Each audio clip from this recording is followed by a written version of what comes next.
আপনারা কি জানেন আমাদের গাড়িতে যে এসি ব্যবহার করা হয় কোন সুইচটার মাধ্যমে করা হয়?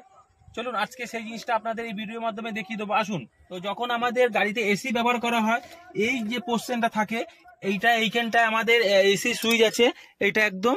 তো এই যে 0 1 2 3 এটা হচ্ছে ফ্যানের স্পিড, ফ্যান চালানো যায়, এইটা সাহায্যে আমাদের ফ্যান চলবে। আর যখন এটা ফ্যান চলছে, এসি চলছে না, যখন আমাদের এসি চালানোর দরকার প্রয়োজন মনে হবে তখন আমাদের এই সুইচটাকে ব্যবহার করতে হবে। এসি লেখা থাকে, এটা গ্রিন থাকবে, সেই লাইটটা আমাদের জ্বলবে। ছোট দেখুন লাইট জ্বলছে, এটা অফ করে দিলে লাইটটা অফ হয়ে যাবে। দেখুন এটা চালালে লাইটটা জ্বলে। আর এইটার সাহায্যে আমাদের স্পিড বাড়বে, হাওয়ার স্পিডটা, এসি হোক বা এসি যদি না চালান তখন আমাদের এই এসি সুইচটা অফ করে দেবেন, লাইটটা অফ হয়ে গেল, তখন আমাদের শুধু ফ্যানটাকে ব্যবহার করতে পারবেন। তো এই ফ্যানটা আমাদের এইখান থেকে হাওয়াগুলো বেরায়, ওই সাইডেও থাকে, এই সাইডেও থাকে, কোনো অসুবিধা নেই, খুব সাধারণ জিনিস। এরকম টিপস অ্যান্ড ট্রিক্স জানার জন্য আমার চ্যানেলটা like, share, comment and subscribe করুন।